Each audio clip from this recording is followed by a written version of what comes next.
My name is Lee Robertson. Nama saya Lee Robertson. Istri saya namanya panjang lebar, Ana Andriani Wardana Jaya. Kalau dibaptis jadi Elizabeth Ana Andriani Wardana Jaya.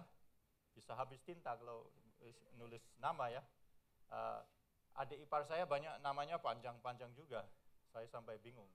Adik ipar saya bilang Ning gitu aja daripada habisin 40 huruf untuk satu nama. Saya lahir di Singapura. Ayah saya sebagai Direktur Tata Evangelisasi Lengkap, kalau dalam bahasa Inggris, Training Evangelistic Leadership. Ayah saya baru almarhum, ya meninggal dunia baru tahun lalu. Tapi tetap saya melayani dengan Yayasan TEL, itu berada di berbagai tempat di dunia, terutama di Asia, India, dulu di Singapura, terus Indonesia, China, Taiwan, Filipina. Ada pekerjaan besar, sekarang kami ada di China yang cukup berkembang. Anak saya Rachel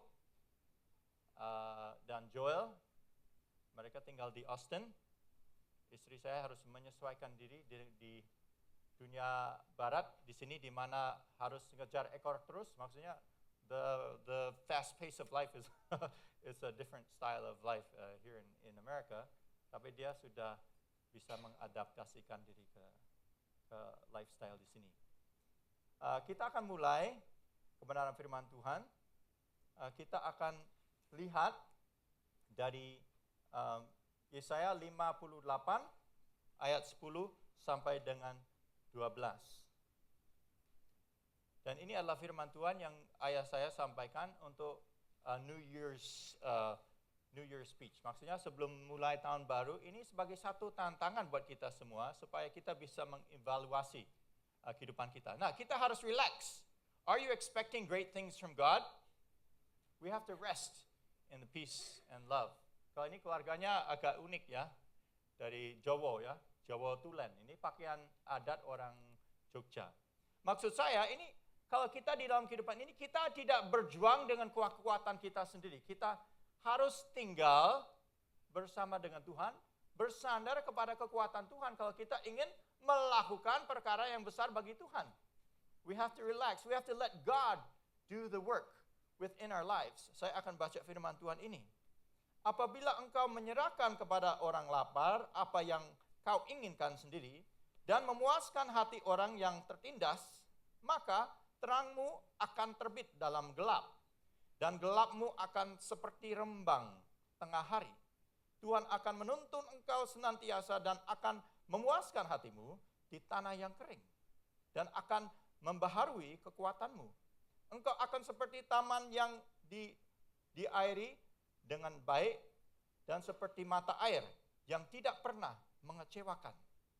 Engkau akan membangun reruntuhan yang sudah berabad-abad dan akan memperbaiki dasar yang diletakkan oleh banyak keturunan. Engkau akan disebut yang memperbaiki tembok yang putus, yang membetulkan jalan supaya tempat itu dapat dihuni. Kita perlu visi dari Tuhan. We have to be people who stand in the gap and repair the breach. Kalau ayat 12 dikatakan memperbaiki tembok yang putus. Kalau bahasa Inggris dikatakan repairing the breach. Dulu kan tembok Yerusalem kan jebol, putus, sudah dihancurkan. Sehingga Yesaya dia punya visi supaya itu bisa dibangun kembali. Sebagaimana ada keruntuhan di dalam kehidupan kita masing-masing, bahwa kita harus ada satu visi supaya banyak hal yang terjadi di dunia ini ya drugs, ya banyak pergumulan politik, banyak hal yang membuat orang kecewa di dalam kehidupannya, itu supaya kita bisa memberi harapan kepada orang lain. Saya ingat ada berita di dalam koran, Kedaulatan Rakyat mungkin, ada cewek umur 14 tahun, dia pakaiannya punya dua seragam kan, dua seragam, satu buat sekolah. Tapi karena tidak bisa mengeringkan pakaiannya, pakaian tidak kering pada waktu dia mau masuk sekolah, dia bunuh diri. Hanya masalah sepele seperti itu. Hanya karena tidak bisa siap pakaian untuk berangkat sekolah. Nah itu pergumulan yang ekstrim. Orang yang tidak punya harapan, tahu-tahu bisa melakukan tindakan-tindakan yang aneh seperti itu. Ayah saya menyampaikan firman Tuhan ini pada waktu tahun baru.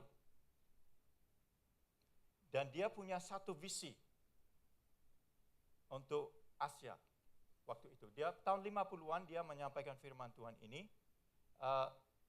Dan dia baru kembali dari Jepang, Tokyo, ini kira-kira tahun 1956 dia sampaikan firman ini. Dan dia punya satu visi supaya ribuan jiwa bisa dimenangkan bagi Kristus.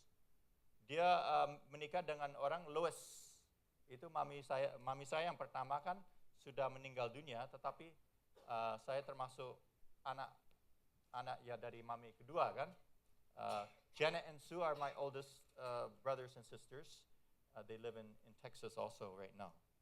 Tapi pada waktu itu dia diberi visi dari Tuhan supaya bisa menyampaikan firman Tuhan kepada banyak orang. Dia di dalam yayasan navigator pada waktu itu. Dan dia juga menyaksikan KKR besar-besaran yang telah terjadi di Asia. Khususnya di Taipei dan Jepang. Taipei dulu hanya ada sekitar 6-7 gereja, tetapi sekarang sudah berkembang jadi 117 gereja di kota Taipei sendiri. Dulu di Taipei tidak ada banyak gereja. Tapi karena ada KKR besar-besaran di antara youth groups, with Youth for Christ, ayah saya ada di situ dan 5% dari penduduk Taiwan sudah pernah melakukan kursus Alkitab tertulis dalam satu dekade, khususnya dekade 50-an. 5% yang bertobat, yang berubah. Bayangkan kalau 5% dari penduduk satu negara bertobat dalam 10 tahun, satu dekade.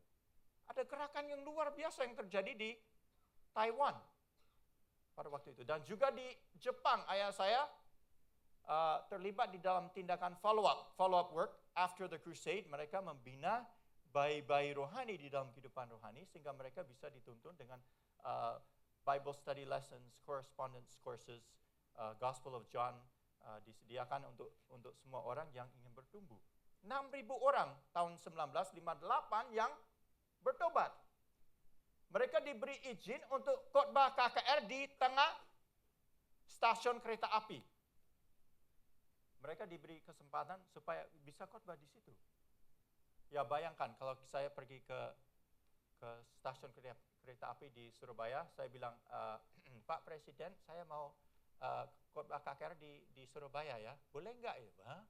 Sorry, itu ya kalau sekarang tidak boleh. Tapi itu satu kesempatan yang istimewa, di mana ada jiwa-jiwa baru bersujud di stasiun kereta api walaupun bersalju. Mereka bersujud di salju. Mereka bertobat di tengah salju. Saya bisa membayangkan betapa luar biasa pekerjaan Tuhan. Ayah saya diberi visi untuk menjangkau orang Asia mulai dari waktu dia dipanggil 1949.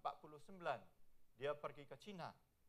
Dan dia melanjutkan pelayanan secara 6 dekade, 60 years dia ada di situ. Ayah saya punya visi juga untuk tahun 1960-an, dia pergi ke kota Jakarta, dan khususnya 1968 sama 1969. Bisa sewa stadium di Jakarta, saya kira itu 69, di stadium Senayan. Nah itu kan ada sebenarnya KKR itu mau batal, tetapi ayah saya nego dengan gereja dan akhirnya John Haggai bisa bertemu dengan Presiden Soeharto. Mungkin ayah saya bertemu dengan Presiden Soeharto waktu itu karena dia banyak nego-nego supaya KKR ini bisa terjadi dan ada mungkin 3.000, 4.000 jiwa yang bertobat pada waktu itu. Nah ini saya baru tahu kemarin karena saya riset ini saya sedang menulis buku mengenai misi. Ini satu cerita, peristiwa yang saya juga cukup kaget. Loh kok gitu ya? Bisa sampai sewa tempat yang begitu besar untuk bikin KKR.